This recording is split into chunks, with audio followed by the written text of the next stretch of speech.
الذين آمنوا وعملوا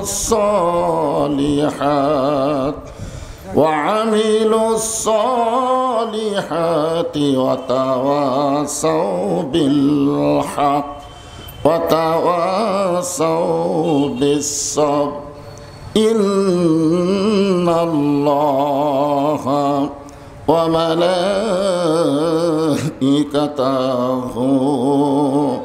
يصلون على النبي يا أيها الذين آمنوا صلوا عليه وسلموا تسليما اللهم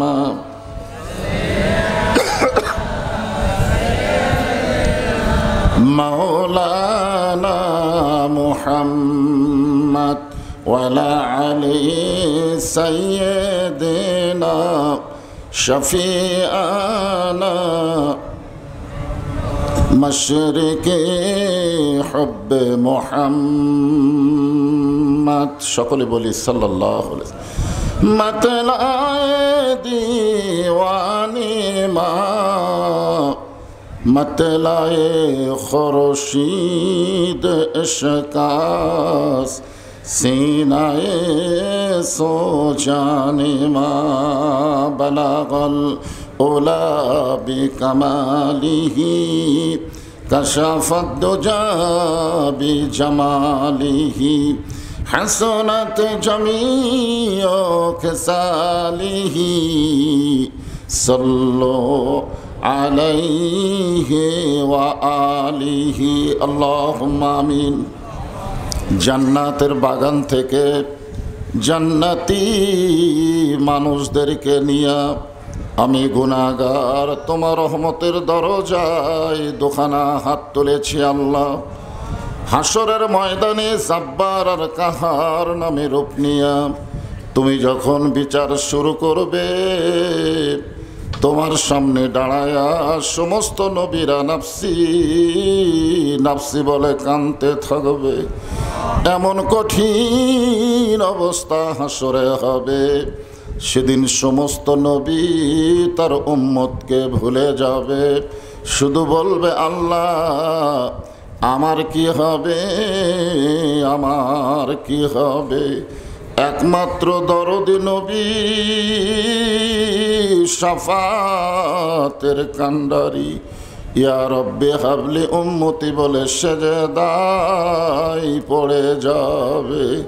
সেই কঠিন মুসিবতের সময় আজকের এই মাহফিলকে ওসিলা করে আমাদের সবাইকে রাসূলের উম্মতের কাতারে আল্লাহ কবুল করে নিও। সুবহান রাব্বিকা রব্বিল ইজ্জাতি আম্মা ইয়াসিফুন ওয়া সালামুন আলাল মুরসালিন আলহামদুলিল্লাহি রাব্বিল আলামিন। লা ইলাহা ইল্লাল্লাহ লা ইলাহা ইল্লাল্লাহ লা ইলাহা ইল্লাল্লাহ লা ইলাহা ইল্লাল্লাহ লা ইলাহা ইল্লাল্লাহ লা ইলাহা। চাঁদ সূরজ আর গ্রহ তারা আল্লাহ নামের পাগল পারা। চাঁদ সূরজ আর গ্রহ তারা আল্লাহ নামের পাগল পারা। আমার আল্লাহ নামের এতই দয়া, আল্লাহ নামের এতই মায়া, লুকিয়ে রাখছেন হে আল্লাহ। লা ইলাহা ইল্লাল্লাহ লা ইলাহা লা ইলাহা ইল্লাল্লাহু লা ইলাহা ইল্লাল্লাহু লা ইলাহা ইল্লাল্লাহ লা ইলাহা লা ইলাহা লা ইলাহা ইল্লাল্লাহু মুহাম্মাদুর রাসূলুল্লাহ। রাসূলের মহব্বতে জবান খুলে সকলে বলি সাল্লাল্লাহু আলাইহি ওয়াসাল্লাম। চাঁদভা শাহপাড়া শাহী জামি মসজিদ কর্তৃক আয়োজিত আজকের এই তাফসীরুল কোরআন মাহফিলে আল্লাহ তাআলা যিনাকে সম্মানিত সভাপতির আসনে কবুল করেছেন, আলহাজ মোহাম্মদ আবুল হোসেন, আজকের এই মাহফিলের সম্মানিত সভাপতিকে অন্তরের অন্তঃস্থল থেকে আমি শুভেচ্ছা জ্ঞাপন করছি। আজকের এই মাহফিলে সম্মানিত ওলামায়ে কেরাম, আপনাদের মাঝে মাঝে যে সমস্ত আলেম ওলামা বসে আছেন, মঞ্চ উপবিষ্ট আছেন, মাগরিবের নামাজের পর থেকে এত রাত পর্যন্ত কোরআন হাদিসের আলোকে অত্যন্ত গুরুত্বপূর্ণ আলোচনা করে আপনাদেরকে শোনালেন, আলেম ওলামা সহ আজকের এই মাহফিলের বক্তাগণকে অন্তরের অন্তঃস্থল থেকে আমি শুভেচ্ছা জ্ঞাপন করছি। আজকের এই মাহফিলে আমার সামনে যারা বসে আছেন, যিনাদেরকে আল্লাহ দয়া করে, রহম করে, মেহেরবানি করে আজকের এই জান্নাতের বাগানে কবুল করেছেন, আমি যখন বললাম কবুল করেছেন তখন আপনাদের কিছু বলা দরকার ছিল। আপনারা মনে করতেছেন নিজের ইচ্ছা এখানে আইছেন নাকি? আল্লাহ যদি না চাইতো এই জান্নাতের বাগানে আপনারা বসতে পারতেন না। যে আল্লাহ দয়া করে, রহম করে আজকের এই জান্নাতের বাগানের মধ্যে আমাদের কবুল করেছেন, আমার সামনে যারা বসে আছেন, এখনো যারা ঘোরাফেরা করতেছেন, সকলকেই অন্তরের অন্তঃস্থল থেকে আমি শুভেচ্ছা জ্ঞাপন করছি। আজকের এই মাহফিলের সম্মানিত মা বোনেরা, যারা পর্দার অন্তরালে বসে বসে আলোচনা শুনতেছেন, তাদেরকেও শ্রদ্ধা জ্ঞাপন করে এই মুহূর্তে জানতে চাচ্ছি আপনারা সকলে কেমন আছেন? আলহামদুলিল্লাহ রব্বিল আলামিন। যে আল্লাহ শারীরিক সুস্থতা এবং মানসিক প্রশান্তি, সুবহানাল্লাহ বলেন। শরীর অনেক সময় সুস্থ থাকে কিন্তু মনের মধ্যে শান্তি থাকে না, ঠিক কিনা বলেন? কিন্তু গত বছর 5ই আগস্টের পরে আমাদের বাংলাদেশে মোটামুটি শরীরও সুস্থ আছে, মনটার মধ্যেও শান্তি আছে, আছে না নাই? আগে মনের মধ্যে একটা কি যেন হতো, পাবনা আসলেই না জানি কি হয়, না জানি কি হয়, আজরাইল ধরার আগে পুলিশ ধরার ভয়, যেরকম ঠিক কিনা? প্রকৃত মুসলমান যারা হবে তারা র্যাব পুলিশ ধরার চিন্তা করবে না, তারা ধরার চিন্তা করবে আজরাইলের, যেরকম ঠিক কিনা? এখানে যত মানুষ আমরা বসে আছি, পুলিশ আমাদেরকে নাও ধরতে পারে, র্যাব আমাদেরকে নাও ধরতে পারে, কিন্তু আজরাইল যে ধরবে আল্লাহর হুকুমে, এ ব্যাপারে কোনো সন্দেহ। আপনার বলেন তো কোন ধরার গুরুত্ব বেশি? আজকে আমরা পুলিশ থেকে সতর্ক, র্যাব থেকে সতর্ক, কিন্তু আজরাইলের ব্যাপারে কোনো খেয়ালই নেই। তো যে আল্লাহ শারীরিক সুস্থতা এবং মানসিক প্রশান্তি দান করে আজকের এই মাহফিলে কবুল করলেন, আমরা সে আল্লাহর উপর খুশি না বেজার? তাহলে জবান খুলে সমস্বরে সকলে বলবো রব্বানা লাকাল হামদ হামদান কাসীরান তাইয়িবান মুবারাকান ফীহি। এ জায়গায় বসা একটা কেমন লাগতেছে? এ চেয়ার আছে তো, চেয়ারে বসো, চেয়ার তো ফাঁকাই আছে। তোমার পরিচয় কি? মাশাআল্লাহ। আল্লাহ রাসূল বেলালকে কাছে ডাক দিয়ে বললেন, বেলাল, চেহারায় তুমি আমার চাইতে একটু খাটো দেখা যায়। তো বেলাল বলতেছে, হুজুর আপনি হলেন ইমাম, আমি মুয়াজ্জিন, একটু উঁচু নিচু তো হওয়ারই কথা। আল্লাহ রাসূল বললেন, বেলাল, হাসরের ময়দানে আল্লাহ মুয়াজ্জিনকে সবার উপরে মাথা রাখবে, সবার উপরে মুয়াজ্জিনের মাথা থাকবে। বেলাল বলতেছে এটা কেমনে হয়? বলে আল্লাহ যদি করে দেয়। মুয়াজ্জিন অত্যন্ত সম্মানিত এবং দামি, সকলের ভাগ্যে মুয়াজ্জিন হওয়া যায় না। আল্লাহ যাদেরকে পছন্দ করে একমাত্র তারাই মুয়াজ্জিন হবার পারে। জোরে কোন ঠিক কিনা? আপনারা বলেন তো ইমাম সাহেব যে চেতন পায়, মুয়াজ্জিনের আজান শুনেই তো চেতন পায়, ঠিক কিনা বলেন? কিন্তু মুয়াজ্জিন সাহেবরে কে আজান দেয়? চিন্তা করা লাগবে। মসজিদের মুয়াজ্জিনের সাথে সরাসরি আল্লাহর একটা যোগাযোগ থাকে। জোরে কোন সুবহানাল্লাহ। তো সেই মানুষটা এটি এমন হয়ে বসে আছে। আমরা আল্লাহর প্রশংসা কেন করি? এদিকে যারা কথাবার্তা বলতেছেন মাহফিলের ভলেন্টিয়ার, এতগুলা স্বেচ্ছাসেবক, এই যে একটা বসে আছে স্বেচ্ছাসেবকের, আমরা বাংলাদেশে রাজাকার বলি। রাজাকার, রাজাকারের বাংলায় হচ্ছে স্বেচ্ছাসেবক। যারা রাজাকার বলে এরা অর্থ জানে না। কথাটা বুঝলেন? রাজাকার মানে কি? স্বেচ্ছাসেবক। আমি যদি ওনাদেরকে রাজাকার বলি রাগ করবে, কিন্তু বাংলা অর্থ স্বেচ্ছাসেবক। তো যারা আশেপাশে হইচই করতেছে, কথাবার্তা বলতেছে, যারা স্বেচ্ছাসেবকের দায়িত্ব নিয়েছেন তাদের এই খেয়াল করা দরকার। আমরা আল্লাহর দরবারে শুকরগুজার কেন করি? যে আমাদের সর্বসাকল্য হিসাব করে জগৎ হলো তিনটা। খুব খেয়াল করবেন, এই দুনিয়াতে আসার আগেও আমরা একটা জগতের মধ্যে ছিলাম। সে জগৎকে বলা হয় রুহের জগৎ। জোরে কোন কিসের জগৎ? এরপরে বর্তমানে যে জগতে আমরা বসবাস করতেছি এই জগতের নাম হলো দুনিয়াবি জগৎ। এরপর আমাদের সামনে যে জগৎটা আছে সেই জগৎকে আমরা বলি আখেরাতের জগৎ। তাহলে এক জগতে আমরা ছিলাম, এক জগতে আমরা আছি, আর এক জগতে আমরা রওনা দিয়েছি। জোরে কোন ঠিক কিনা? আপনি কি মনে করতেছেন?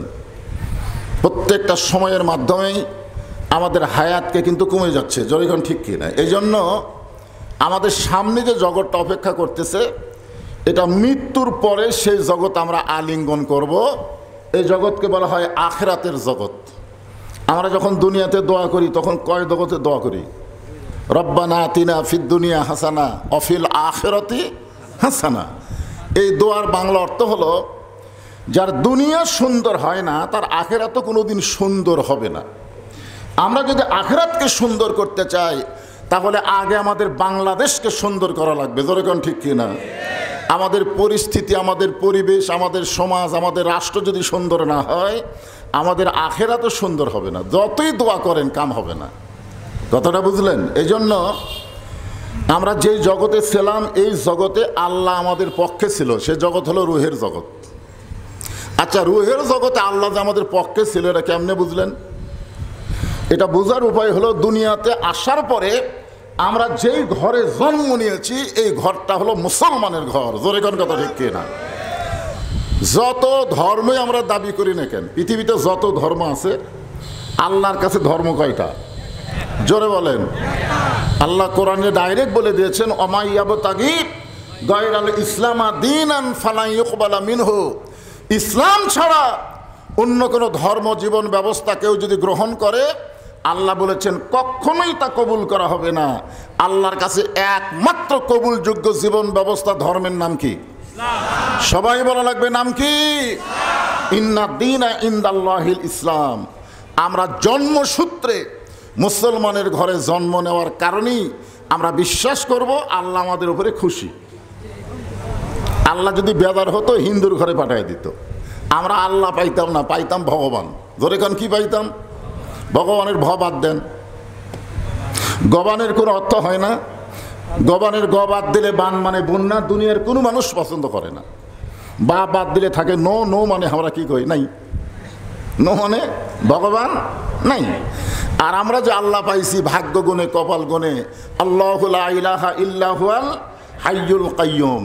মন যদি চাইতো আলিফ বাদ দেন, দেখেন তো আল্লাহ বাদ পড়ে কিনা। লিল্লাহি মা ফিস সামাওয়াতি ওয়াল আরদ। আবার যদি মন চায় আর একটা লাম বাদ দেন, লাহুল মুলকু ওয়া লাহুল হামদ। আবার যদি মন চায় লাম বাদ দেন, হুয়াল্লাহুল্লাযী লা ইলাহা ইল্লাহু। আল্লাহর সব কিছু বাদ দিলে আল্লাহ বাদ পড়ে না, আমাদের আল্লাহ সদা বিরাজমান। জোরে বলেন কথা ঠিক কি না? ভাগ্য ভালো না খারাপ? মুসলমানের ঘরে জন্ম নিয়ে আমাদের লাভটা কি হলো? একটাবারও তো আপনারা চিন্তা করেন না। নাম বলেন আব্দুল্লাহ, নাম বলেন আব্দুর রহমান, কিন্তু আমরা যে মুসলমানের ঘরে জন্ম নিলাম, আল্লাহ যে আমাদের কবুল করলো, এতে আমাদের লাভটা কি? একবার কি লাভের চিন্তা করছেন? করেননি। যার কারণেই ইহুদি নাসারাদের সংস্কৃতি, ওদের কিছু আমাদের পছন্দ হয়। আমরা যদি একটা ভার মুসলমানের ঘরে জন্ম নিলাম, আল্লাহ কবুল করলো, এটা আমাদের লাভটা কি? লাভটা যদি জানতেন তাহলে কোনো সময় ওই ইহুদিদের কৃষ্টি কালচারকে আমরা গ্রহণ করতাম না। দরকার ঠিক কিনা? জানেন, একদিন আল্লাহর নবী মসজিদে নববীর ভিতরে, আল্লাহ নবী কোথায়? মসজিদে নববীর ভিতরে।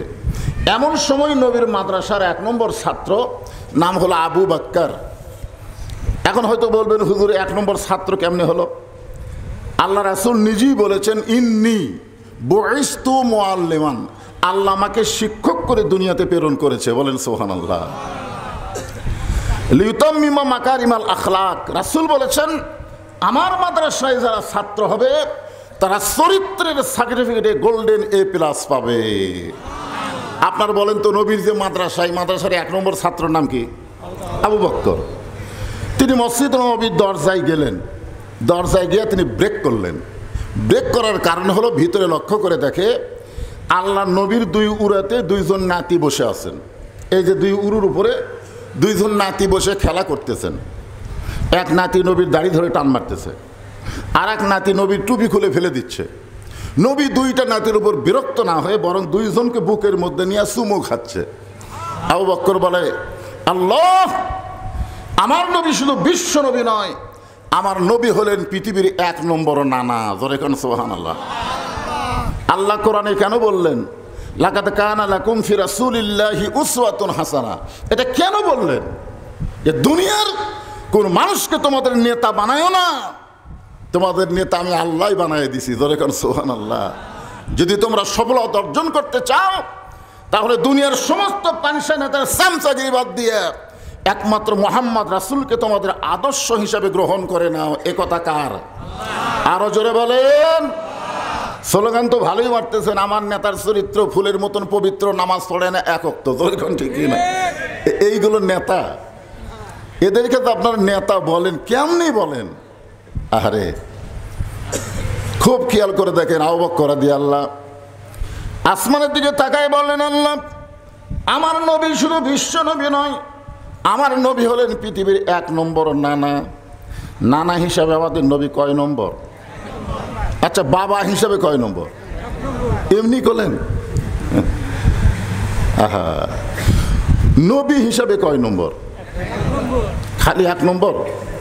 সাইয়্যিদুল আম্বিয়া, সাইয়্যিদুল মুরসালিন। আচ্ছা, আপনারা বলেন তো, আমাদের নবী স্বামী হিসাবে কয় নম্বর? সেনাপতি হিসাবে? কোথায় যাচ্ছেন? বাতিলের বিরুদ্ধে হকের পক্ষে আমাদের নবী হলেন 1 নম্বর সেনাপতি। জোরে কান সুবহানাল্লাহ। বদরের যুদ্ধে রাসূল ঘরের মধ্যে ঢুকলেন, বদরের জিহাদের দিনে ঘরের মধ্যে ঢুকে রাসূল সৈনিকের পোশাক পরে দরজা খুললেন।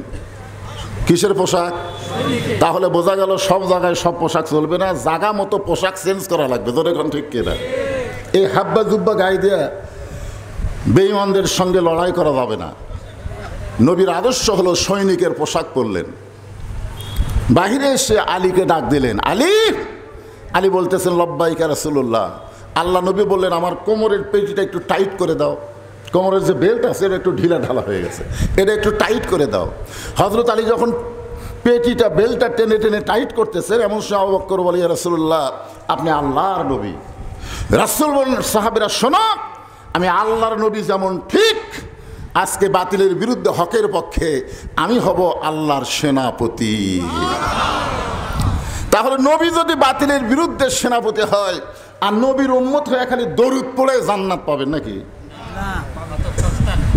নবীর প্রতি দরুদ পড়ে, নবীরে সালাম করে মিলাদের ভিতরে, কিন্তু নবীর সমাজ গড়ার কাজে অনেকের দ্বন্দ্ব মনে বাজে।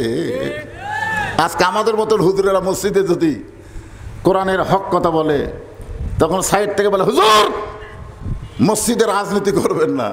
আরে আমরা তো তুইয়া মুয়া হুজুর, সবচাইতে বড় হুজুর আমাদের নবী মসজিদ দিয়ে রাজনীতি শুরু করেছে। জোরে কোন কথা ঠিক কিনা? আর এখনকার কতকগুলা কিছুই বোঝে না। একজন নেতাকে বললাম আয়াতুল কুরসিটা পড়েন তো। আয়াতুল কুরসি কোন দোয়া? এটাতে আয়াত, তুই সেটাও জানে না। ও বেটা বলে রাজনীতি করবেন না। চিন্তা করে দেখেন, আমাদের নবী 13 বছর নবুয়তি জিন্দেগি মক্কায় পার করেছেন, এরপরে মদিনায় যাওয়ার পরেই নবী রাষ্ট্রপতি হয়ে গেছেন। জোরে বলেন ঠিক কি না? আপনার বলেন তো রাষ্ট্রপতির সাথে রাজনীতি আছে না নাই? তো নবী খুদ থেকে শুরু করছে। রাজনীতির জন্য আলাদা ঘর বানাচ্ছে নাকি? তাহলে এই কথা যারা বলে তারা শুধু আলেমদের বিরুদ্ধে বলে না, তারা আল্লাহ নবীর বিরুদ্ধে বলে। জোরে কোন কথা ঠিক কি না? আল্লাহ নবী যে দিকে আপনি যাবেন, কোন দিকে যাবেন সেই দিকে আমাদের নবী 1 নম্বরে থাকবেন। তো সব দিকে যিনি 1 নম্বর, তাকে বাদ দিয়ে আপনি কয় নম্বরের পাশে ঘোরেন? কয় নম্বর? আল্লাহ বলেছেন কুল, হে রাসূল আপনি বলেন, ইন কুনতুম তুহিব্বুনাল্লাহ ফাত্তাবিউনি ইউহিব্বুকুমুল্লাহ। কেউ যদি আমি আল্লাহকে ভালোবাসতে চায় অথবা আমার গোলামি করতে চায়, আমি আল্লাহর ভালোবাসা যদি পেতে চাই, তাহলে ফাত্তাবিউনি, সে যেন আপনাকে ইত্তেবা করে, আপনাকে অনুসরণ করে। তাহলে ইউহিব্বুকুমুল্লাহ, আমি আল্লাহ বিনিময়ে তাদেরকে ভালোবাসবো। আমার ভালোবাসার রেজাল্ট হলো ইয়াগফিরু লাকুম যুনুবাকুম, তার জীবনের সমস্ত গুনাহ আমি আল্লাহ মাফ করে দেব। তাহলে নামাজের মধ্যে, রোজার মধ্যে জীবনের সমস্ত গুনাহ আপনি মাপ পাবেন না, মাপ পাবেন রাসূলকে অনুসরণের মাধ্যমে। জোরে কোন কথা ঠিক কি না? তো রাসূলের মক্কা জীবন অনুসরণ করবেন, মদিনার জীবন মানবেন না। এইটা যা করছেন করছেন, আগামীতে বাংলার মুসলমান এইটার সহ্য করবে না। জোরে কোন কথা ঠিক কি না? এই জন্য যারা আপনারা বসে আছেন খুব খেয়াল করবেন, আমরা মুসলমানের ঘরে জন্ম নিয়ে আমাদের লাভটা কি সেটা বুঝাইতেছি। এমন সময় হযরত ওমর মসজিদ নববীর দরজায় এসে বলেন, আবু বকর ভাই আপনি ভিতরে না ঢোকে বাইরে দাঁড়ায় আছেন কেন জানতে চাই। আবু বকর বললেন, একবার তাকাও। ওমর ফারুক দরজা দিয়ে তাকায়, দেখে যে এক নাতি দাড়ি ধরে টান মারতেছে। কি ধরে? আর এক নাতি মাথার টুপি ফেলে দিচ্ছে। এই দৃশ্য দেখার পরে ওমর ফারুক বললেন, মানে একটু ওমর ফারুক বুঝতেছেন তো, এই দুইটা সন্তান বড় বেদব হয়ে গেছে, এরা সব সময় আল্লাহর নবীকে কষ্ট দেয়। আবু বকর বলেন, ওমর যেই কথা একবার বলেছ এ কথা আর দ্বিতীয়বার উচ্চারণ করবা না। ওমর ফারুক 2 ধাপ পিছনে গেছে, কারণ আল্লাহর নবী বলেছেন আমার নরমের 1 নম্বর হলো আবু বকর, গরমের 1 নম্বর হলো ওমর, সম্পদের 1 নম্বর হলো ওসমান, আর জ্ঞানের 1 নম্বর হলো আলী। ধরে এখানে সুবহানাল্লাহ। তাহলে সবচাইতে নরম আবু বকর কি বলতেছে, ওমর যেই কথা একবার বলেছ এ কথা আর দ্বিতীয়বার বলো না।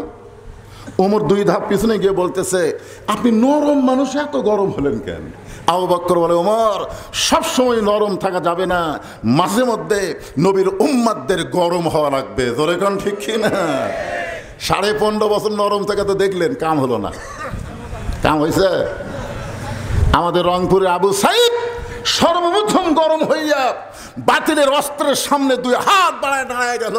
তারা জীবন দেওয়ার মাধ্যমে হাসিনার পতন শুরু হয়েছে। জোরে করে কথা ঠিক না? প্রয়োজনে নরমকেও গরম হওয়া লাগবে, সবসময় নরম হলে চলবে? চলবে না। এই জন্য আবু বকর বলেন, ওমর সবসময় নরম হওয়া জায়েজ নাই, মাঝে মধ্যে নরমকেও একটু গরম হওয়া লাগবে। ওমর ফারুক বলেন, আবু বকর ভাই আপনি কেন গরম হলেন আমি একটু জানতে চাই। আবু বকর বলেন, ওমর তুমি যে 2টা সন্তানকে বেয়াদব বললে এদেরকে তুমি চিনো? কি বলছে? চিনো?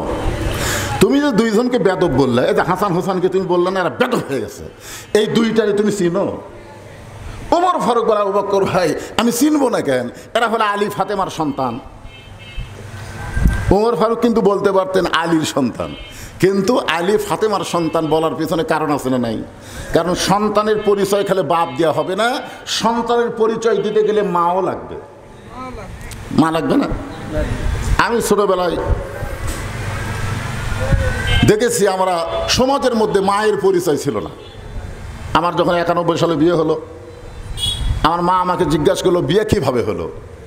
আমি বললাম আমাকে শুধু বললো তোমার বাপের নাম কি, এই বাপের নাম বললাম, বিয়ে হয়ে গেল। মা বলতেছে আমার নাম শোনেনি। কয় না, আপনার নাম তো শোনেনি। মা তখন ঘরের মধ্যে দিয়ে বলতেছে তোর বাপ তোর জন্য কি করছে? যা আমি করছি। আসলে সন্তানের দায়িত্ব বাপের বেশি না মায়ের বেশি? বাবার দায়িত্ব কি? বাবা আনন্দে মাতিয়া সাগরে ভাসাইয়া সেই যে চইলা যায় খবর লয় না, মাজন ধরিয়া উদরে কতই কষ্ট করে, 10 মাস পরে পায় প্রসবের বেদনা, এমন দরদি ভবে কেউ হবে না আমার মা, মা গো। আপনারা বলেন তো সন্তানের জান্নাত কার পায়ের তলে? সবাই বলা লাগবে বাপের না মায়ের? কেন? মায়ের যে কি দাম! আল্লাহ রাসূল মায়ের কথা 3 বার বলেছেন, বাপের কথা 1 বার বলেছেন। আমি সেই মাদেরকে নিয়ে অবশ্যই ওয়াজ করবো। মায়েরা যারা বসে আছেন ধৈর্য হারা হবেন না। আলী ফাতেমার সন্তান চিনব না মানে? আবু বকর বলেন ওমর শুধু আলী ফাতেমার সন্তান বললে হবে না, এদের আরো পরিচয় আছে। ওমর ফারুক বললেন এদের আরো পরিচয় কি? আবু বকর বলে ওমর শোনো, তুমি কয় বছর বয়সে ঈমান গ্রহণ করছো? ওমর ফারুক বললেন 27 বছর বয়সে। আবু বকর বললেন আমি 35 বছর বয়সে ঈমান গ্রহণ করছি। এখন বলো তো ওমর, ঈমান গ্রহণ করার আগে তুমি কি ছিলে? ওমর ফারুক বলে আমি কাফের ছিলাম। আবু বকর বলে আমিও কাফের ছিলাম। আমার জীবনের 35 বছর আমি কুপুরি হালে কাটাইছি, তোমার জীবনের 27 বছর তুমি কুপুরি হালে কাটাইছো। আর যে 2টা সন্তানকে বেয়াদব বলতেছো, এরা কয় বছর কুপুরি হালে কাটাইছে? ওমর ফারুক চমকে বলতেছে এরা জন্মসূত্রে জান্নাতি। আবু বকর ওমর, যারা জন্মসূত্রে জান্নাতি হয়ে জন্ম নেয় তাদেরকে বেয়াদব বলা তোমার মুখে মানায় না। জোরে কোন কথা ঠিক কি না? ওমর ফারুক 2 গাল ধরে বলতেছি এই কথা তো আমি কোনোদিন চিন্তা করিনি। আমরাও জন্মসূত্রে মুসলমান। জোরে কোন কথা ঠিক কি না? আল্লাহ হিন্দুর ঘরে, বৌদ্ধর ঘরে, খ্রিস্টানদের ঘরে আমাদেরকে না পাঠায় সরাসরি মুসলমানের ঘরে আমাদের কবুল করার কারণে খুশি না বেজার? তাহলে জবান খুলে বলি আলহামদুলিল্লাহ। নিদানে আখেরাতে তরাইতে পুলসিরাতে কান্ডারি হইয়া নবী পার করিবেন সেই তরণী। সবাই বলেন নবী মোর পরশমণি, নবী মোর সোনার খনি, নবী নাম ভাবে যেজন সেই তো দোজাহানের ধনী। কি ভাগ্য আমাদের! আমাদের কপাল কত ভালো যে আমরা বিশ্ব নবীর উম্মত হয়ে গেলাম। সুবহানাল্লাহ বলেন না কেন? যেই নবী নিজে ঘোষণা করেছে আমি ততক্ষণ পর্যন্ত জান্নাতে প্রবেশ করব না যতক্ষণ পর্যন্ত আল্লাহ আমার উম্মত উম্মতিনীকে জান্নাত না দিবে, ততক্ষণ পর্যন্ত আমাদের নবী জান্নাতে প্রবেশ করবে না। তো জান্নাতে প্রবেশ না করে নবী কি করবে? শুয়ে থাকবে নাকি? শুয়ে থাকবে? আমরা একটা ছোটবেলায় গান শুনছিলাম, আপনারাও শুনছেন, কিন্তু গানটার অর্থ হয়তো বুঝতে পারেননি। আছেন আমার মুক্তার, আছেন আমার ব্যারিস্টার, সেই বিচারের হাইকোর্টেতে তিনি আমায় করবেন পার, আমি পাপী তিনি জাবিন্দার। এই জাবিন্দার কে? 2 দল হচ্ছে। আল্লাহ জাবিন্দার, আল্লাহ হচ্ছেন হাকিম, আর আমরা হব আসামি। আর আমাদের নবী হবেন উকিল, ব্যারিস্টার। আল্লাহর সামনে, আল্লাহর আদালতে আমাদেরকে নিয়ে জেরা করবেন।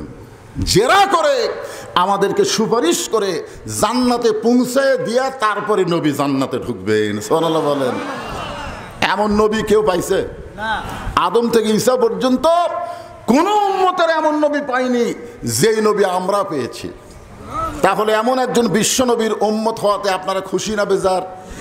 জবান খুলে আর একবার বলি আলহামদুলিল্লাহ। এখন আসেন যে কোরআন থেকে আপনার তাফসীর শুনবেন, এই কোরআনের মধ্যে কোনো সন্দেহ? সবাই বলা লাগবে। কোরআনের প্রথমেই আল্লাহ বলেছেন জালিকাল কিতাবু লা রাইবা ফি হুদাল লিল এখানে যদি আল্লাহ বলতো হুদাল্লিন নাস, তাহলে একটু সুযোগ ছিল। কিন্তু আল্লাহ কেন বললেন হুদাল্লিল মুত্তাকিন? কেন বললেন? কারণ কোরআন শুনলে শুধু হেদায়েত পাওয়া যাবে না, কোরআনকে গ্রহণ করতে গেলে মুত্তাকি হওয়া লাগবে। জোরে কোন কি হওয়া লাগবে? আপনারা বলেন তো, জেহেল কেমন শ্রোতা ছিল? শ্রোতা মানে আপনারা যে শুনতেছেন, আপনাদের নাম কি? বগুড়ার ভাষায় বলে শ্রবণকারী, শ্রোতা। তাহলে আপনারা বলেন তো, শ্রোতা হিসাবে আবু জেহেল কেমন ছিল? আপনারা তো বসা থেকে শুনতেছেন, ওর ভাগ্যে বসা হয়েছে? নবী যখন কোরআন তেলাওয়াত করেছে, ও তখন সুরের মতন চুপি চুপি সারা রাত কোরআন তেলাওয়াত শুনছে, দাঁড়ায়া।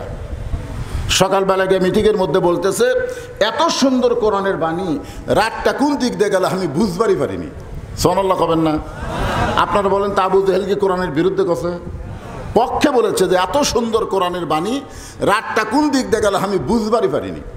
তা আবু সুফিয়ান বলতেছে, নেতা, যেই কোরআন শুনতে রাত কোন দিকে যায় বোঝা যায় না, সেই কোরআন ধরলে অসুবিধা কি? না শুনলেই যদি এত মজা হয়, তাহলে সেইটা ধরার দরকার আছে না নাই? এটা আমার দিকে তাকায় দেখেন, এর নাম কি? ধরা। আমি কি করছি? ধরছি। এখন ইয়ং যুবক যারা মোবাইল নিয়ে ঘুরে বেড়ায়, এদেরকে যদি বলা হয় আসো তো বাবা কোরআনটা ধরো, তখন চিন্তা করবে, ওর শরীরের দিকে খেয়াল করবে, কে এরা ধরার মতন সাইজ আমার আছে কিনা। কারণ এইটা ধরবার গেলে প্রথম শর্ত হলো লা ইয়ামাসসুহু ইল্লাল মুতাহহারুন।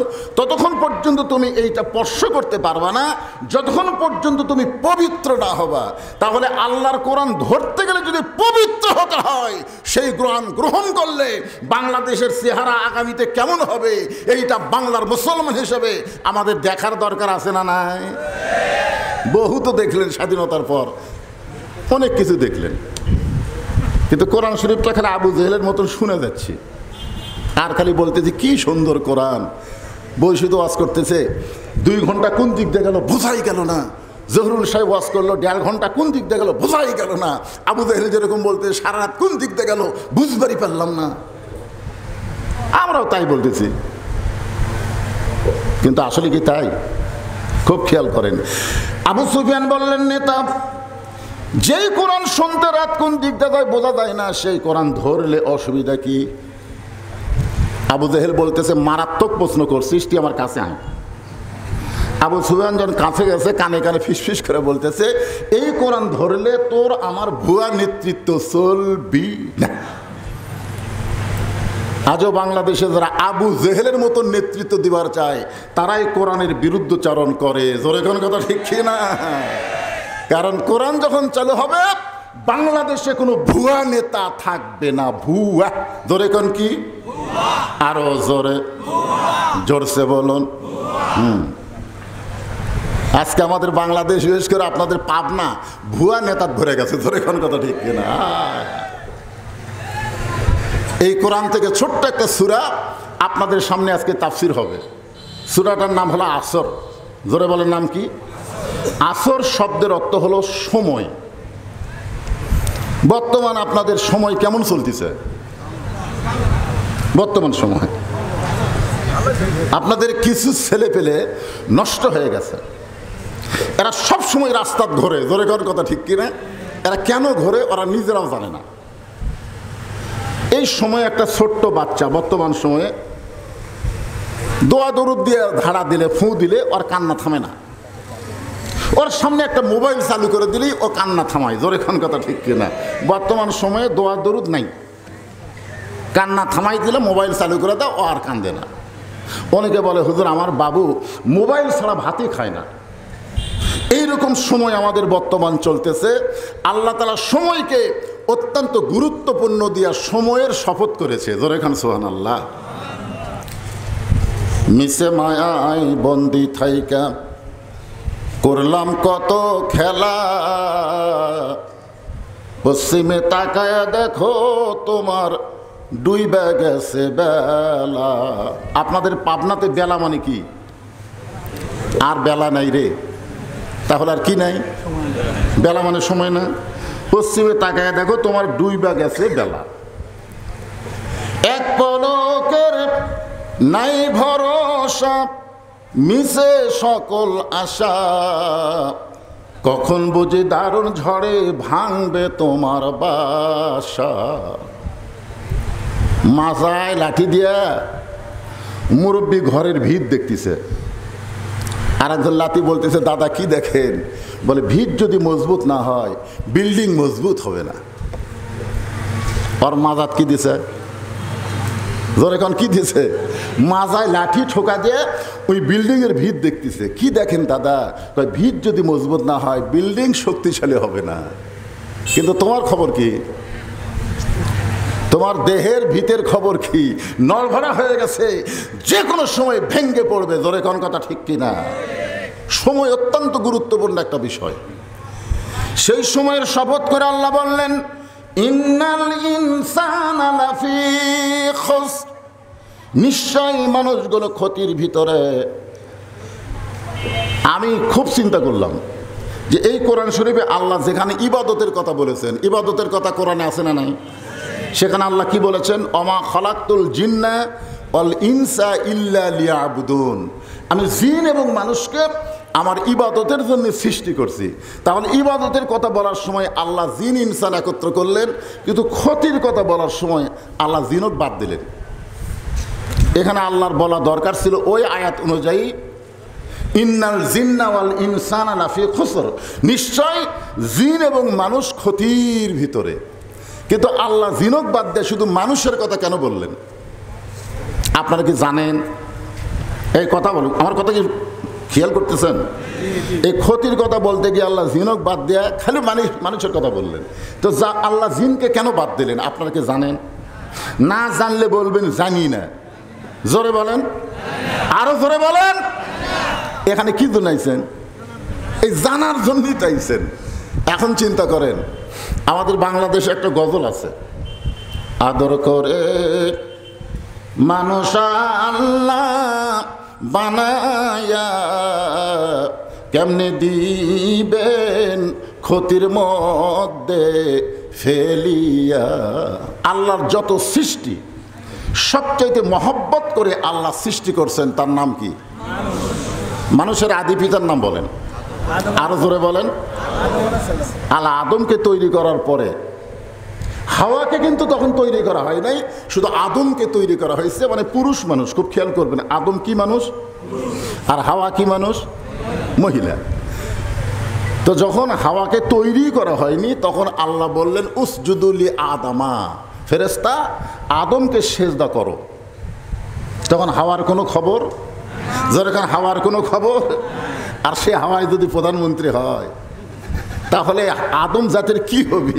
আমরা 15.5 বছর হাড়ে হাড়ে টের পেয়েছি। ধরে কোন কথা ঠিক কিনা?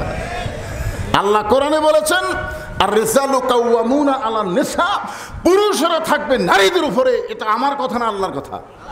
আর আমরা বাংলার মরদ থাকি নারীর নিচে। তো আগামীতে ইনশাল্লাহ আর কোনো মেয়ে মানুষ উপরে ওঠার চান্স, জোরে কোন চান্স আছে নাকি? আল্লাহর কাছে আমরা ফরিয়াদ করব, যে বিপদ থেকে আমরা বাঁচা গেছি সহসা এই বিপদের মধ্যে আমরা যেন না পড়ি। চিন্তা করে দেখেন যে এখানে শুধু আদমকে লক্ষ্য করে আল্লাহ বললেন, উসজুদু লি আদামা, আদমকে সেজদা করো। এর মধ্যে হাওয়া আছে নাই? সমস্ত ফেরেশতা আদমকে সেজদা করলেন, শুধু একজন করেন নাই। শুধু একজন করেন না। আপনার বলেন ওটা কি ফেরেশতা? ওটার গল্প পরে আল্লাহ খালি বললেন যে একই জামাতের মধ্যে থাকলি, একই দলের মধ্যে থাকলি, সবাই সেজদা করলো, তুই করলি না কেন? ইল্লা ইবলিস আবা ওয়াস্তাকবার, আল্লাহ তাকায় দেখে ইবলিসের মধ্যে অহংকার। আল্লাহ বললেন, বের হয়ে যাও, আমার রহমতের এরিয়া থেকে বের হয়ে যাও। ইবলিস চমকে উঠছে। আল্লাহ কাছে চমকে উঠলি কেন? বলে, শুধু আদমকে একটা সেজদা দেইনি, তার কারণে আপনি আমাকে বার করে দিচ্ছেন, কিন্তু আপনাকে যে আমি 6 লক্ষ বছর সেজদা দিলাম, তার খবর কি? কয় বছর? 6 লক্ষ বছর সেজদা দিতে কাকে? জোরে বলেন কাকে? আর আদমকে সেজদা দেয়নি কয়টা? তাহলে একটা সেজদা না দেওয়ার কারণে যদি বের হয়ে যাবার বলেন, তাহলে 6 লক্ষ বছরের সেজদার খবর কি? আল্লাহ বলতেছে ইবলিস শুনে নে, আমি আল্লাহ আদমকে এত ভালোবাসি আমার চাইতেও অনেক বেশি। একটা সেজদা না দেওয়ার কারণে তোর 6 লক্ষ বছরের সেজদা আমি আল্লাহ বাতিল করে দিয়েছি। এখন চিন্তা করেন, আল্লাহকে 6 লক্ষ বছর সেজদার চাইতে আদমকে একটা সেজদার দাম আল্লাহর কাছে অনেক বেশি। ধরে করেন সুবহানাল্লাহ। কারণ আদমকে আমি আল্লাহ অত্যন্ত ভালোবাসি, এমনকি আমার চাইতেও অনেক বেশি। আল্লাহ নিজের চাইতেও যেই জাতিকে ভালোবাসেন সেই জাতির নাম হলো ইনসান। ধরে করেন সুবহানাল্লাহ। সেই জাতির নাম কি? এই জন্য আল্লাহ ভালোবাসার কারণে বললেন নিশ্চয় মানুষগুলো ক্ষতির মধ্যে পড়ে যাবে, কিন্তু ক্ষতির মধ্যে পড়বে না কারা? ইল্লাল্লাযীনা আমানু ওয়া আমিলুস সালিহাতি ওয়া তাওয়াসাউ বিল হক ওয়া তাওয়াসাউ বিস সবর। এখানে 4টা বিষয়, জোরে বলেন কয়টা? 4টা বিষয়, একটু মনোযোগ দিয়ে আপনাদের শোনা লাগবে। 1 নম্বর বিষয়ের নাম হলো ঈমান। ঈমান যদি ঠিক না থাকে আপনি যত আমল করেন একটা আমলও আল্লাহর দরবারে কবুল হবে না। বাংলাদেশে শতকরা 92% মুসলমান, কিন্তু বাংলাদেশে শতকরা কত ভাগ ঈমানদার? আপনারা বলেন তো, বাংলাদেশে কেউ বলে 94, কেউ বলে 92, যাই হোক আপনার 90-এর তো আর কম না। তাহলে বাংলাদেশের শতকরা 90 জন মানুষ কি? জোরে কর মুসলমান। কিন্তু শতকরা কত ভাগ মানুষ ঈমানদার? আমি যদি কোরআন সামনে নিয়ে বলতেছি অধিকাংশ মুসলমানেরই ঈমান নাই, তাহলে কি বলবেন? অধিকাংশ মুসলমানের কি নাই? ঈমান নাই। আল্লাহ কোরআনে বলেন ওয়ামিনান নাসি মান ইয়াকুলু আমান্না বিল্লাহি ওয়া বিল ইয়াউমিল আখিরি ওয়া মা হুম বিমুমিনিন। মানুষের মধ্যে এমন কতগুলো মানুষ আছে যারা বলবে আমরা আল্লাহ বিশ্বাস করি, আখিরাতকে বিশ্বাস করি, এরপর আল্লাহ বলেছে এরা মুমিন না। এরা কি না? এরা মুমিন নয়। তাহলে আপনারা বলেন তো, যতই নামাজ পড়েন, রোজা করেন, হজ করেন, যাকাত দেন, এগুলো যতই করেন ঈমান যদি না থাকে এইগুলো কি কবুল হবে? তাহলে আমলকে কবুল করতে গেলে 1 নম্বর যে জিনিসটা লাগবে তার নাম কি? ঈমান। জোরে বলেন, তার নাম কি? এখন আমাদের ঈমানের খবর কি? নামাজ ভঙ্গের কারণ আছে, রোজা ভঙ্গের কারণ আছে, হজ ভঙ্গের কারণ আছে। আপনারা বলেন তো ঈমান ভঙ্গের কারণ কি? কি কয় ঈমান ভঙ্গের কারণ? মোবাইল।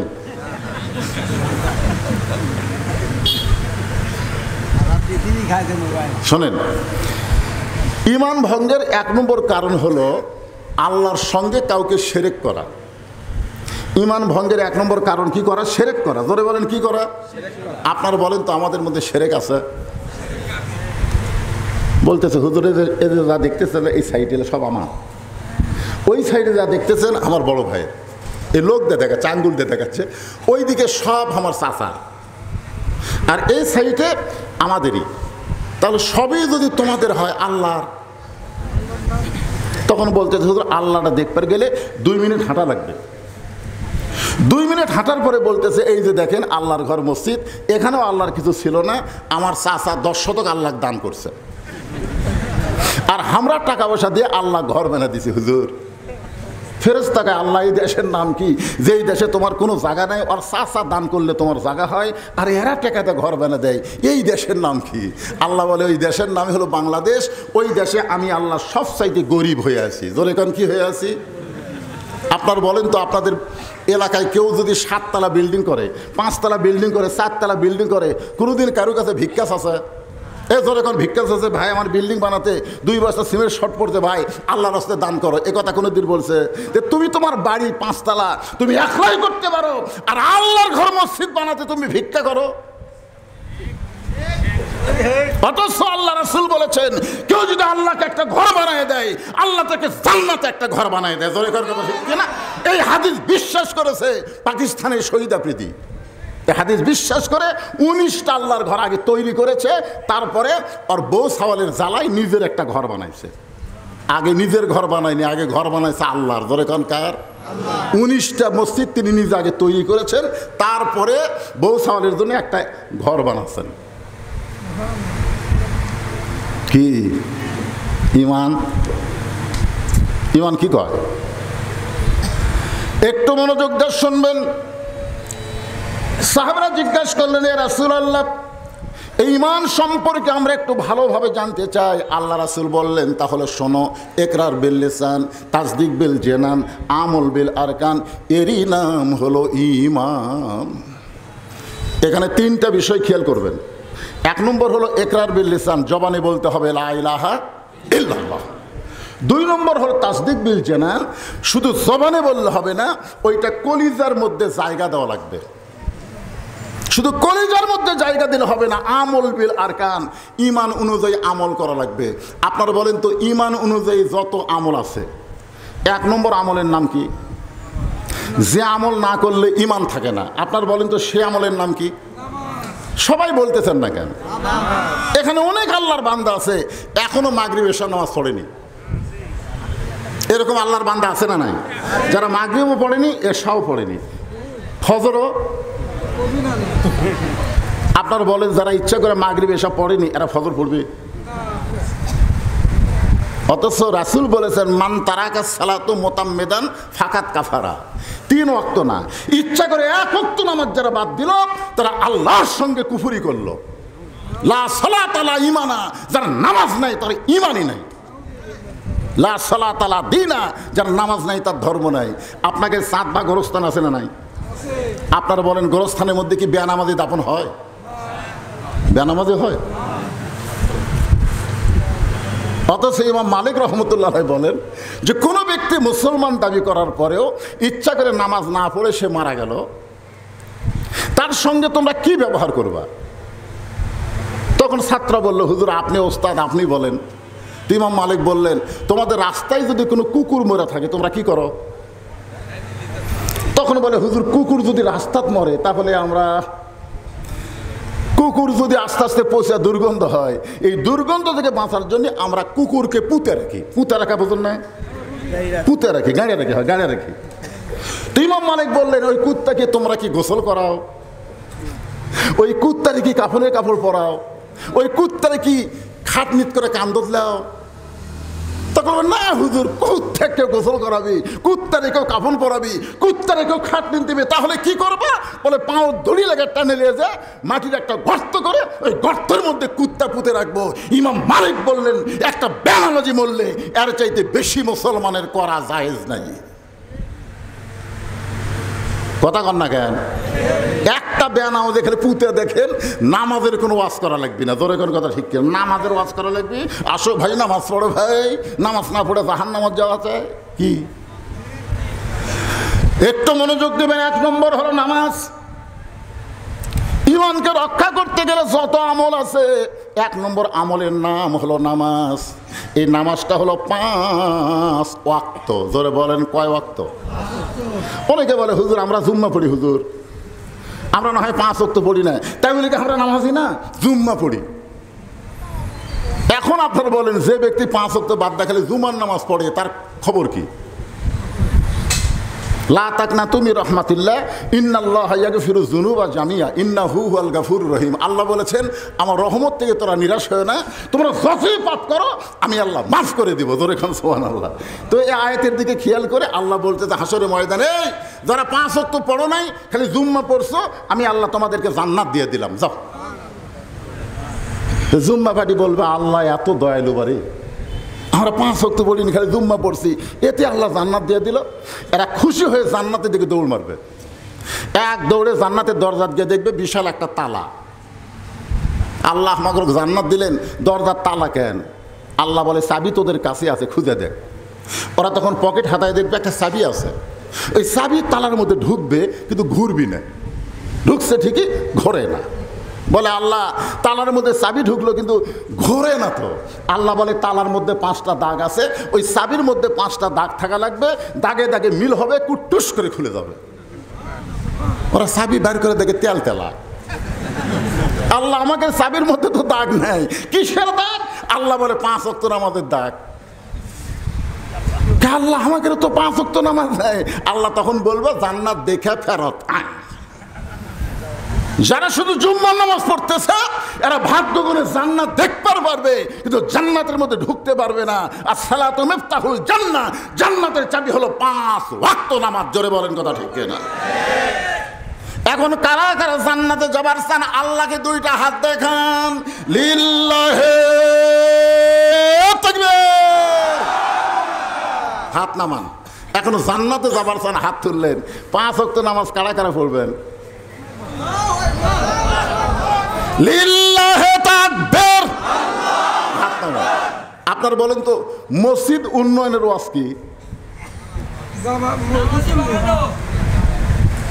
মুসল্লি বাড়ান না মসজিদ দোতলা করা? হুজুর একতলা লোক ধরে না হুজুর, এত মুসল্লি আমাকে, যার কারণে দোতলা করা লাগতেছে। আলহামদুলিল্লাহ, এত মুসল্লি তো ফজরের খবর কি? মুয়াজ্জিন ঘাড় কাট করে বলতেছে এক কাতারই হয় না। জোহরের খবর কি? বলে জোহরের খবর কাজ কামের দিন হাফ কাতার। আসরের খবর কি? 8 ঘড়ি চা খাবার গেছে। মাগরিবের খবর কি? হাট করে বাড়িতে এসে আলুর দাম কম, এর দাম বেশি, এই চিন্তা করতে করতে মাগরিব শেষ। এশার খবর কি? বলে ফজরও তা এশাও তাই। মসজিদের মধ্যে কয় কাতার আছে? কয় 9 কাতার। তো 9 কাতারের মধ্যে কেবল 1 কাতার হয়, তাতে তোমাকে দোতলা করা লাগবে। তখন বলতে তো ওই যে জুমার দিনে সবার শেষে আগে আসে, সবার শেষে আসে সবার আগে যায়, এদের জন্যই দোতলা।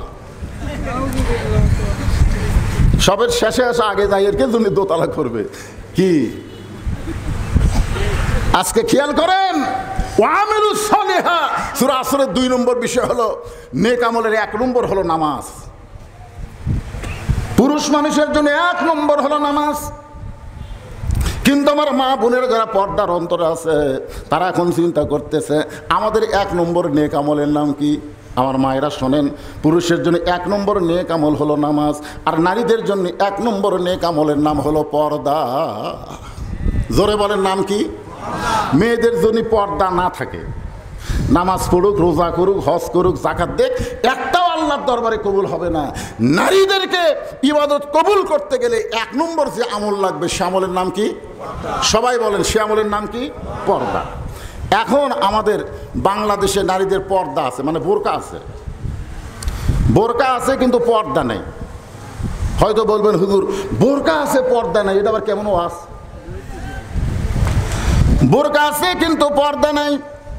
একটু মনোযোগ দিয়ে শুনবেন আমার মায়েরা যারা পর্দার অন্তরালে, তাদেরকে বোঝানোর জন্য বলতেছি। কারণ মা যদি ভালো হয় তাহলে বাড়ির মধ্যে শান্তি আছে না নাই? যেরকম আছে না নাই? এখন আল্লাহ রাসূল নবীর মেয়ে ফাতেমাকে ঘরের ভিতরে ডাকলেন, নবীর মেয়েকে বললেন, ফাতেমা তোমার কি কখনো মনে হয় যে তোমার বাবা বিশ্ব নবী বলে আল্লাহ তোমাকে জান্নাত দিবে? ফাতেমা বলতেছে, বাবা এই কথা আমার সব সময় মনে হয়, আমার বাবা বিশ্ব নবী আর আল্লাহ আমাকে জান্নাত দিবে না? রাসূল বলে, ফাতেমা কখনোই তুমি জান্নাত পাবে না, তোমার বাবা বিশ্ব নবী বলে আল্লাহ তোমাকে জান্নাত দিবে না। জান্নাতে যাইতে গেলে জান্নাতের আমল করে জান্নাতে যাওয়া লাগবে। ফাতেমা বললেন, বাবা জান্নাতের আমল কি? আল্লাহ রাসূল বললেন, মেয়েদের জন্য মাত্র 4টা আমল করা লাগবে। 5 ওয়াক্ত নামাজ, ওয়াক্ত মানে সময়, 24 ঘন্টায় নামাজ পড়া লাগবে না, 24 ঘন্টার মধ্যে 5 বার নামাজ পড়লে নামাজের হক আদায় হবে। রমজান মাসের রোজা বছরে 1 মাস করলে রোজার হক আদায় হবে। এরপরে রাসূল বললেন, স্বামীর খেদমত সবসময় করা লাগবে না, স্বামী যখন খেদমত চাবে তখন স্বামীর খেদমত করবা। ও ফাতেমা, সতীত্বের হেফাজত পর্দা করা, এটার কোনো ওয়াক্ত নাই মা, এটা সব সময় করা লাগবে। সঙ্গে সঙ্গে ফাতেমার একটা ওড়না ছিল, এই ওড়নাটা মাথার উপর দিয়ে বললেন, এই মুহূর্তে আমি পর্দার ভিতরে ঢুকে গেলাম, এই মুহূর্তে আমি পর্দার ভিতরে ঢুকে গেলাম, বাবা তুমি সাক্ষী থাকো। আল্লাহ রাসূল বললেন, আমিন। কয়েকদিন পরে আল্লাহ পাক নবীকে জানাইলেন, ওগো নবী, আপনার ফাতেমা পর্দার মধ্যে থাকার কারণে আমি আল্লাহ তাকে একটা ডিগ্রি দিছি, আপনি কি শুনবেন?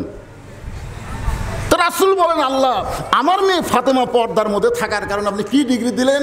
আল্লাহ বললেন, সাইয়্যিদাতুন নিসায়ে আহলে জান্নাহ ফাতেমাতুজ জোহরা, আমি আল্লাহ তাকে জান্নাতে নারীদের নেত্রী হিসাবে ঘোষণা করলাম এবং তার একটা ডিগ্রি দিলাম জোহরা। জোরে কান সুবহানাল্লাহ।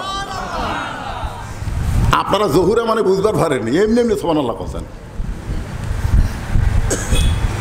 এই জোহরা ডিগ্রি আমার মায়েরা যেন পর্দার অন্তরালে একটু শোনেন। নবী অত্যন্ত খুশি হলেন। নবী যখন খুশি হলেন, আল্লাহ বলেন, হাবিব, আপনার মেয়ে জান্নাতি নারীদের নেত্রী হবে, কিন্তু আপনার মেয়ের আগেও একটা মেয়ে জান্নাতে যাবে। যেই বলছে, ওগো নবী, আপনার মেয়ে জান্নাতি নারীদের নেত্রী হবে, কিন্তু আপনার মেয়ের আগেও একটা মেয়ে জান্নাতে যাবে। নবীর মন খারাপ, আমার মেয়েকে আল্লাহ খাতুনে জান্নাত ডিগ্রি দিল, জান্নাতি নারীদের নেত্রী বানালো, আর আমার মেয়ের আগে একটা মেয়ে জান্নাতে যাবে। এই মেয়েটা কে গো আল্লাহ? আল্লাহ বলতেছেন, নবী গো, আমি আপনার মনের ভাব বুঝতে পারছি, কিন্তু যাই যেটার উপযুক্ত আমি আল্লাহ তাকে সেটাই দেই। জোরে কোন সুবহানাল্লাহ। আপনার মেয়ে হলেও না। তো রাসূল বললেন, তাহলে সেই মেয়েটাকে? আল্লাহ বলেন, ওই যে একটা পাহাড় দেখতেছেন, পাহাড়ের সামনে একটা ছোট্ট জঙ্গল, ওই জঙ্গলের সামনে একটা ঝুবড়ি বাড়ি, ওই বাড়িটা হলো একটা কাঠুরিয়ার বাড়ি। ওই কাঠুরিয়ার বিবি জামিলাকে আমি ফাতেমার আগে জান্নাত দিব। নবী এই কথা নিজের মধ্যে গোপন রাখতে পারলেন না। নবী ফাতেমার কাছে গিয়ে বললেন, মা, আল্লাহ তোমাকে খাতুনে জান্নাত ডিগ্রি দিয়েছে, জান্নাতের নেত্রী বানাইছে, কিন্তু আল্লাহ তোমার আগেও একটা মেয়েকে জান্নাত দিবে। যেই কইছে আল্লাহ তোমার আগে একটা মেয়েকে জান্নাত দিবে, ফাতেমা মন খারাপ করে বলতেছে, বাবা, ওই মেয়েটা এমন কি আমল করলো যে আমল করার কারণে আমার আগে আল্লাহ জান্নাত দিবে? সে আমলটার খবর কি? রাসূল বলেন, আমলের খবর আমি দিব না, তোমাকে তদন্ত করে জানা লাগবে। পরের দিন ফাতেমা চুপি চুপি জামিলার বাড়ির দরজাত গেছে। ওই কাঠুরার বইয়ের দরজাত গেছে নবীর কলিজার টুকরা ফাতেমা। সুবহানাল্লাহ। মানে জান্নাতে নেত্রীও হবে, আবার সবার আগে জান্নাতেও যাবে। আমার আগে কাঠুরের বউ জান্নাতে যায়, কি আমল করে এটা জানা লাগবে। এই জন্য দরজাতে এসে ডাকতেছে, ওগো কাঠুরার বিবি জামিলা, আমি নবীর মেয়ে ফাতেমা তোমার ঘরের দরজায়, মেহেরবানি করে একটু দরজা খুলে দাও।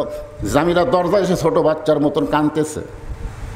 ফাতেমা বলে, কান্দো কেন? বলে, কান্দার কারণ হলো আমার সারা জীবনের সাধনা একটাবার শুধু নবীর কলিজার টুকরা ফাতেমাকে আমি দেখতে চাই। তো ফাতেমা বলতেছে, এটা দেখবার গেলে দরজা খুললেই তো দেখা যাবে, কান্দার কারণ কি? জামিলা বলতেছে, দরজা খুলবার পারতেছি না, কারণ আমার স্বামী এখন বাড়িতে নাই, আর স্বামীর হুকুম ছাড়া ফাতেমার জন্য দরজা খুলতে আমি বড় ভয় পাই। ফাতেমা চমকে উঠছে, ওরে বাবা রে, নবীর মেয়ে ফাতেমার জন্য দরজা খুলবে, এখানেও বলে আবার স্বামীর হুকুম লাগবে। ফাতেমার আকর্ষণ বাইরে গেছে। যে মেয়েটার স্বামীর হুকুম ছাড়া ফাতেমার জন্য দরজা খোলে না, এই মেয়েটার বাড়ির মধ্যে এমন কি আমল আছে, এই আমলটা আমার জানতে হবে। কারণ আমি আমল শুধু জানবো না, এই আমলটা আমাকেও করে শুধু খাতুনে জান্নাত ডিগ্রি নিলে হবে না, ওই জামিলার আগে আমাকে জান্নাতে যাওয়া লাগবে। মেয়ে মানুষের হিংসা বেশি না কম?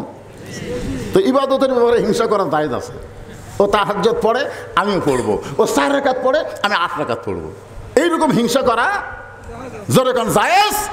আমলের ব্যাপারে হিংসা করা জায়েজ আছে, আমলের ব্যাপারে অহংকার করা যাবে না। হিংসা করে বেশি যদি করে পারেন করবেন, অসুবিধা কি? জামিলা বলতেছে, আজকের মতো আপনি ফেরত যান, আগামীকাল যদি এই সময় আসেন, আসা মাত্র আমি দরজা খুলে দিব, আমার স্বামীর কাছ থেকে হুকুম নিব। ফাতেমা বললেন, অবশ্যই আগামীকাল এই সময় আসবো ইনশাআল্লাহ। ফাতেমা বাড়িতে চলে গেলেন।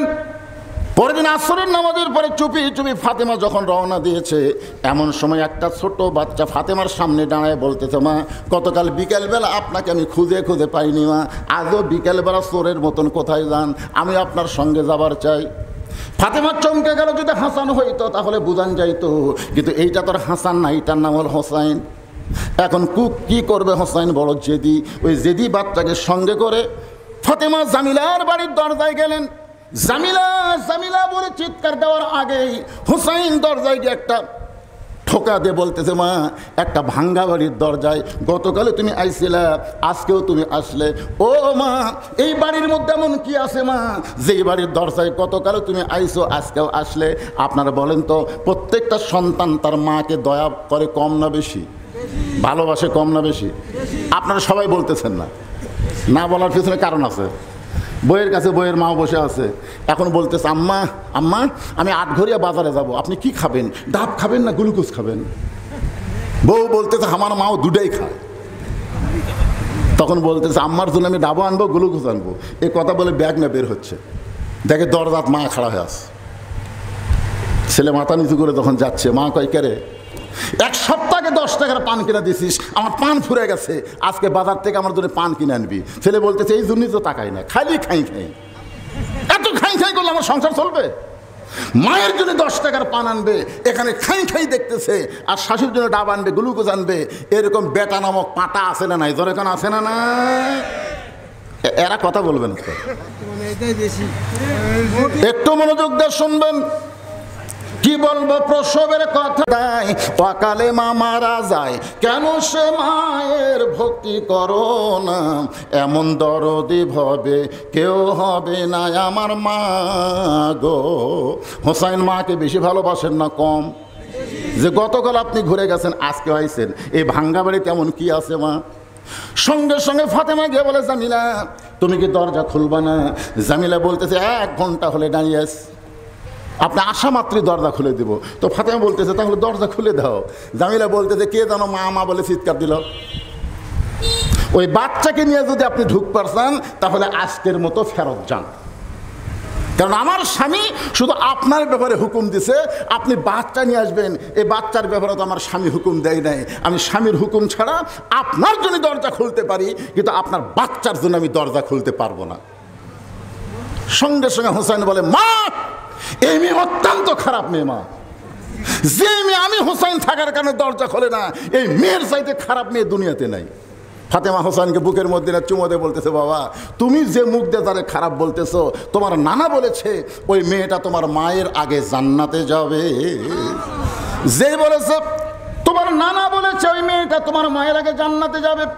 সঙ্গে সঙ্গে হোসেন দৌড়ে এসে ফাতেমার হাতটা ধরে বলতেছে, মা তাহলে অজাগাত ঘুরে লাভ নাই, আসল জায়গায় যেতে হবে।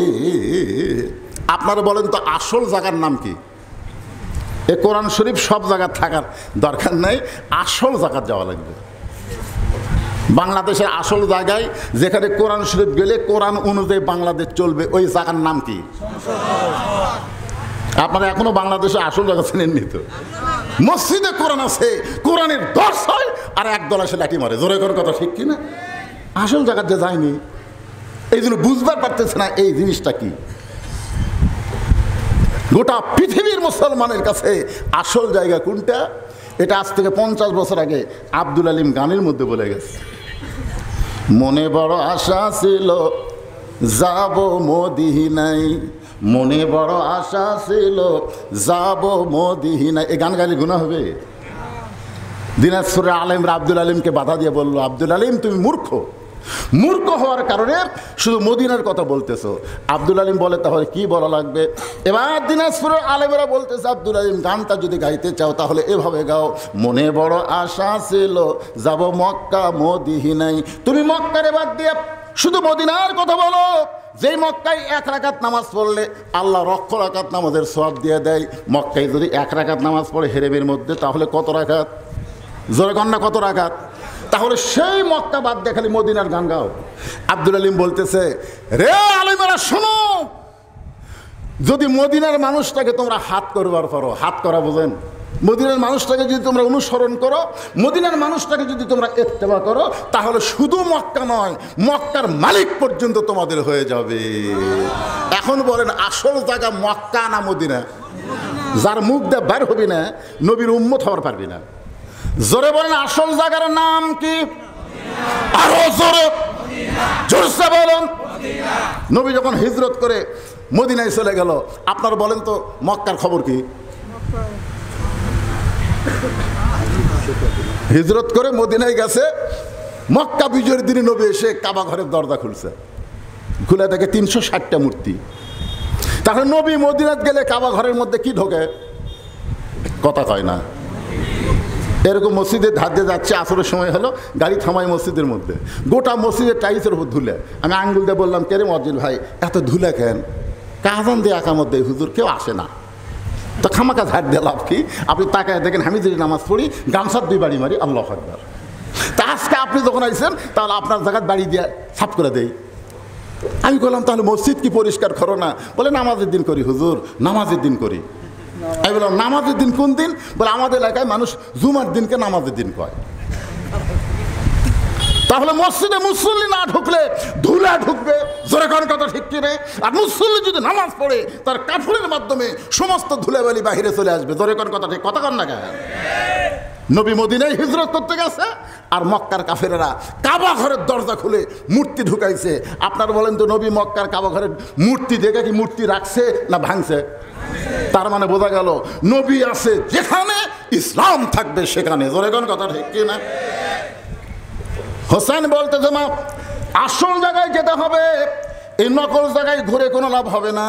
এই বলে মায়ের হাতটা ধরে টাইনা আল্লাহ নবীর দরবারে নিয়ে গেছে, জোরে কোন সুবহানাল্লাহ।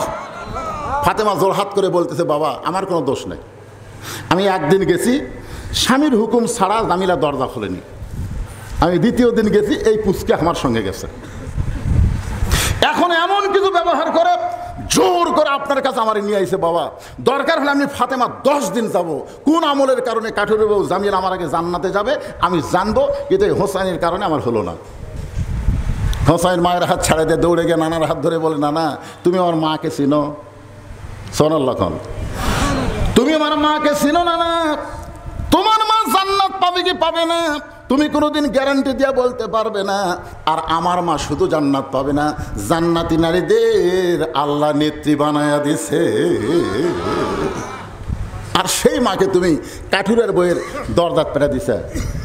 না না আমি যতটুকু কোরআন পড়েছি হোসেন রাদিয়াল্লাহু তাআলা 7 বছরে 30 পারা কোরআনের হাফেজ, ধরে কোন সুবহানাল্লাহ।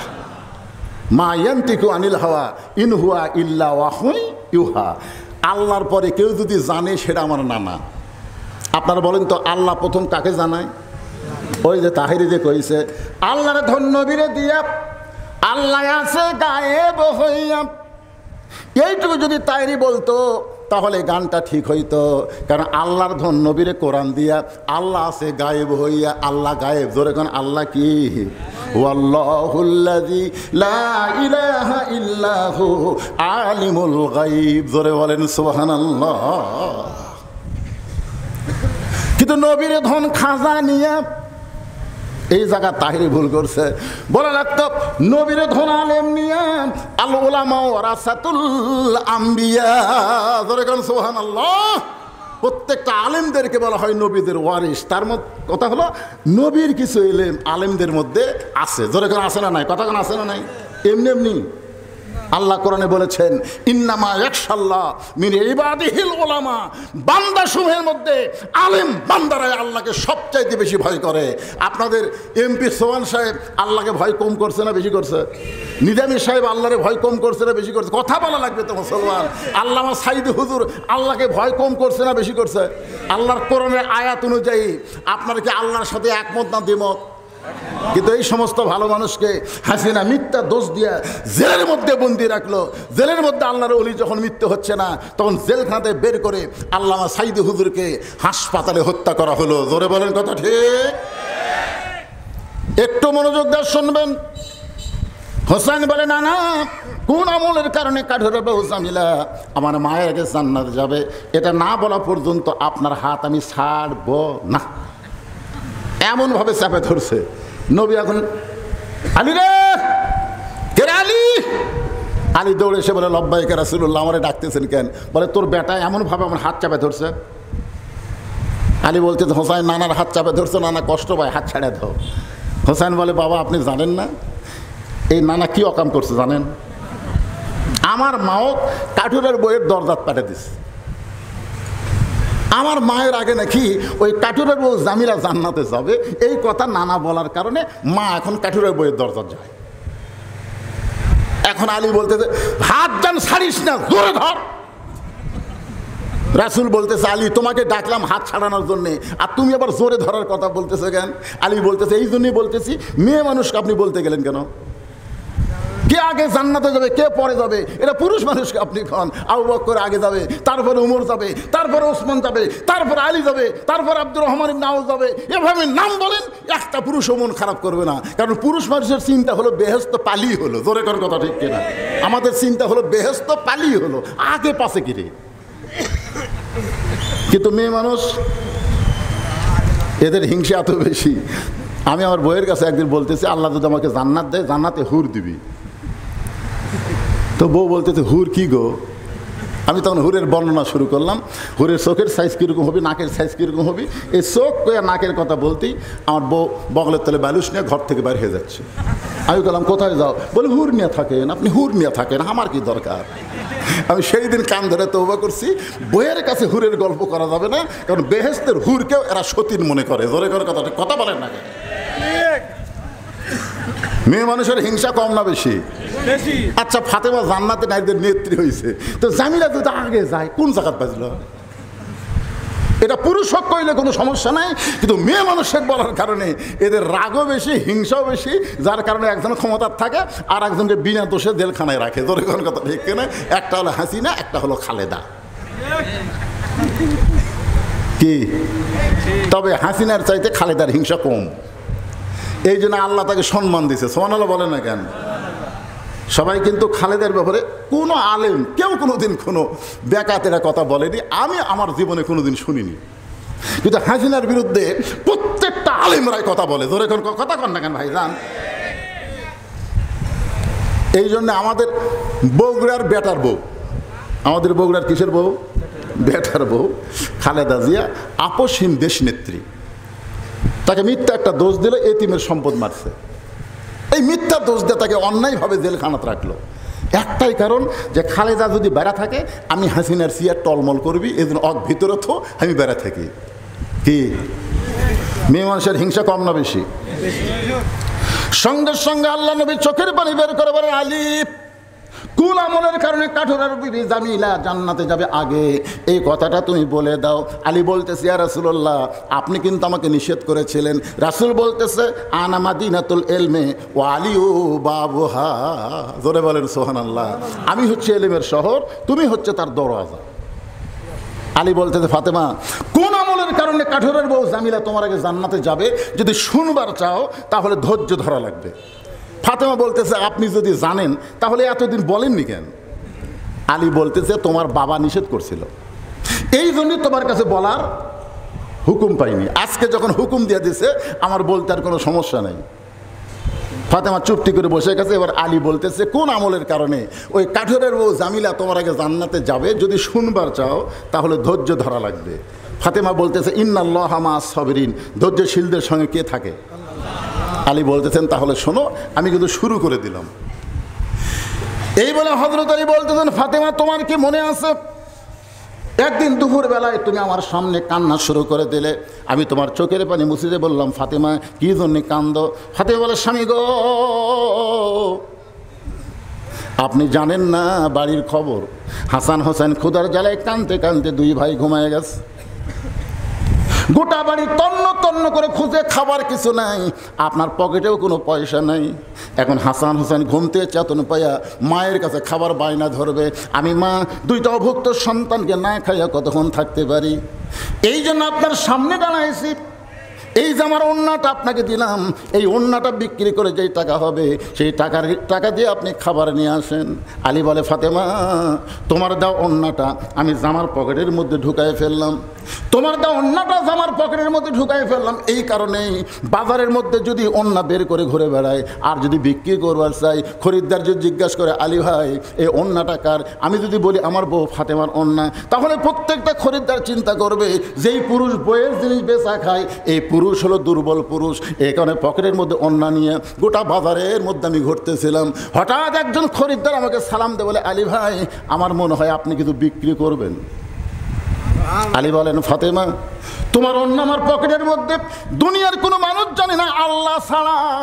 আর খরিদ্দার যখন বলতেছে, আলী রে আমার মনে হয় তুমি কিছু বিক্রি করবা, আমি তাকায় দিয়ে খরিদ্দারের হাতে একটা ব্যাগ, ওই ব্যাগের মুখটা যখন ফাঁক করে ধরেছে আমি পকেট থেকে অন্য বের করে ব্যাগের মধ্যে ঢুকাই দিলাম।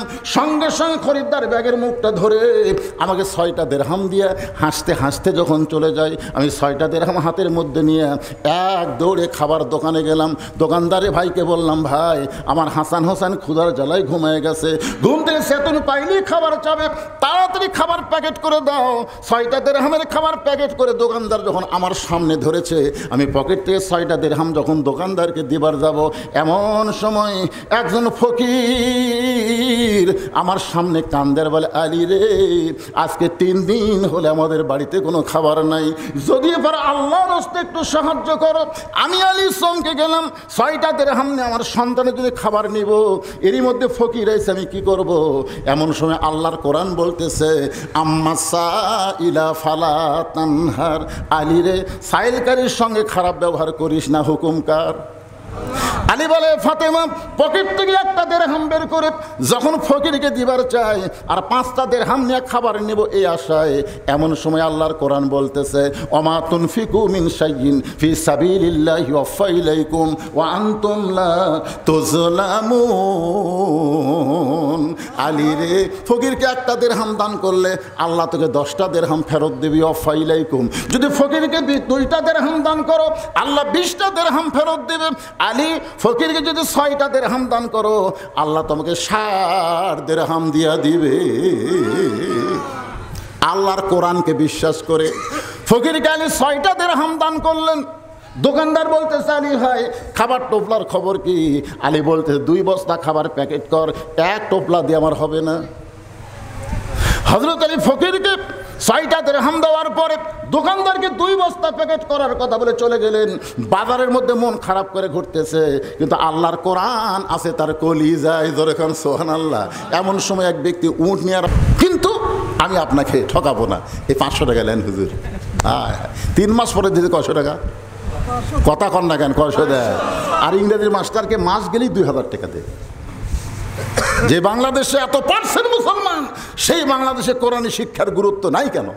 এই শিক্ষামন্ত্রী দফতর অনুযায়ী না হওয়ার কারণে। জোরে কোন কথা ঠিক?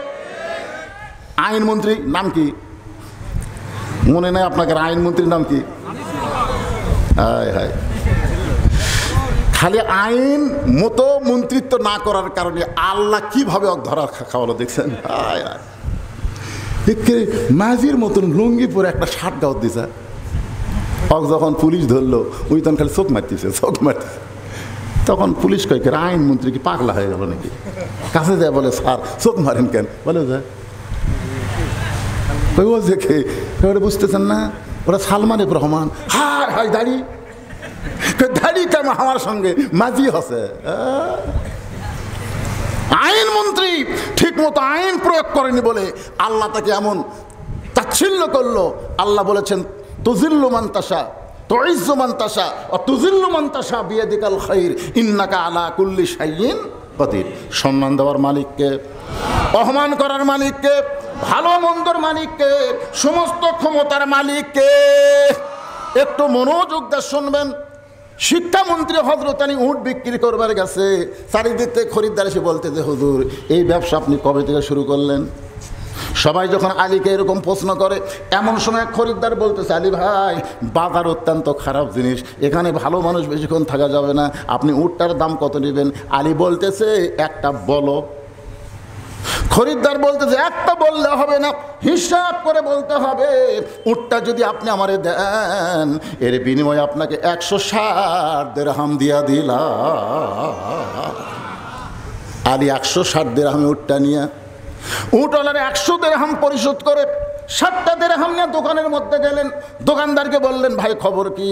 বলে, আপনার কথা মতো 2 বস্তা প্যাকেট করেছি, দাম কত হবে? বলে 60টা দিরহাম দিলেই চলবে। হযরত আলী দোকানদারকে 60টা দিরহাম দিয়া 2 বস্তা খাবার কান্দে নিয়ে বাড়ির দিকে রওনা দিলেন। ফাতেমা এতক্ষণ বসে আছিল জানলার কাছে। ওন্না দেওয়ার পর থেকেই চিন্তা করতেছে, বাজারত যায় স্বামী আমার কি করে, ওন্নাকে বিক্রি হচ্ছে না। হাসান হোসেন চেতন পালি খাওয়ার জন্য কান্না শুরু করবে, আর এই কাছে বাজার, আর সে বাজার থেকে এখন পর্যন্ত কিছু আসে না। জানলা দিয়ে তাকায় দেখতেছে, হঠাৎ দেখতে পায় স্বামীর কান্দে 2 বস্তা। ফাতেমা কে রে, ওন্না বিক্রি করলে বড় জোর 1 টোপলা হবি, 2 বস্তা কোথায় পেল? আস্তে করে জানলার কাছ দিয়ে উঠে এসে দরজাত খিল লাগা দিল। দরজাত কি লাগা দিয়েছে? খিল লাগা দিয়েছে। হযরত আলী দরজা এসে বলতেছে, সালামু আলাইকুম ইয়া আহলাল বাইত, এই বাড়িতে যারা আছো সবার উপর আল্লাহর রহমত বর্ষিত হোক। ওয়া আলাইকুম আসসালাম। ফাতেমা বলতেছে, দরজা খোলা যাবে না। আলী কয় রহমতের দোয়া করলাম। আর ফাতেমা উত্তরে কি কয়, দরজা খোলা যাবে না। আলী বলতেছেন ফাতেমা দরজা খুলে দাও। ফাতেমা বলতেছে অন্যা বিক্রি করার টাকা দিয়ে বড় জোর 1 টোপলা খাবার হবে, আপনি 2 বস্তা খাবার কোথায় পাইলেন? আলী বলতেছে দরজা খোলো তারপরে বলবো। ফাতেমা বলতেছে আগে বলেন তারপরে দরজা খুলবো। আপনি এমন বিবি আমারে মনে করবেন না। আপনি 10,000 টাকা বেতন চাকরি করেন আর 20,000 টাকা বাসা ভাড়া নেন। এরকম লোক আছে না নাই? চাকরি করে 10,000, বাসা ভাড়ায় 20,000। এত টাকা কোথায় পায়? খালি বউগুলো যদি ঠিক হতো, বাংলাদেশের কোন নেতা দুর্নীতি করবার পারবে না। জোরে কোন কথা ঠিক কি না? খালি বউগুলো যদি ঠিক হতো। যতগুলো নেতা আজকে জেলখানাত গেছে, এ যে আমাদের সিংড়ার পলক, ফান্দে পড়িয়া পলক কান্দে রে। আর বউ আছে ক্যানাডায় আর ওই আছে জেলখানায়। বইয়ের কথা মতো হাজার হাজার কোটি টাকা মারছে, এখন বউ খালি ফিল্ডিং মারতেছে আর ওর চোখ দেখালে কি জুল পড়তেছে।